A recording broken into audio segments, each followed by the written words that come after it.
रात शुरू होने पर बच्चे घर से ना निकलें। नबी करीम सल्लल्लाहु अलैहि वसल्लम ने फरमाया, रात का अंधेरा शुरू होने पर या रात शुरू होने पर अपने बच्चों को अपने पास घर में रोक लो, क्योंकि शैतान उस वक्त फैलना शुरू करते हैं। फिर जब ईशा के वक्त में से एक घड़ी गुजर जाए तो उन्हें छोड़ दो, चलें फिरें। फिर अल्लाह का नाम लेकर अपना दरवाज़ा बंद करो, अल्लाह का नाम लेकर अपना चिराग बुझा दो। पानी के बर्तन अल्लाह का नाम लेकर ढक दो और दूसरे बर्तन भी अल्लाह का नाम लेकर ढक दो।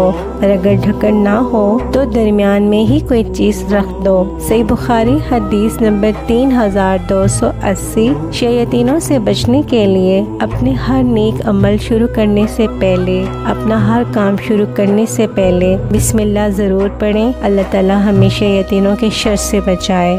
शैतान का वार किन लोगों पे हमेशा कामयाब होता है? वो बकरी जिसका कोई रखवाला ना हो, वो बहुत जल्द भेड़िए के मुंह में चली जाती है। यही हाल इंसान का है। जब वो खुद को अल्लाह की हिफाजत में नहीं देता तो शैतान की चालों का शिकार हो जाता है। इसलिए अल्लाह से ताल्लुक मजबूत कीजिए। सुबह व शाम के अज़कार गौर व फिक्र से पढ़कर खुद को और अपने बच्चों को अल्लाह की हिफाजत में दीजिए, ताकि शैतान के हमलों से महफूज रह सकें।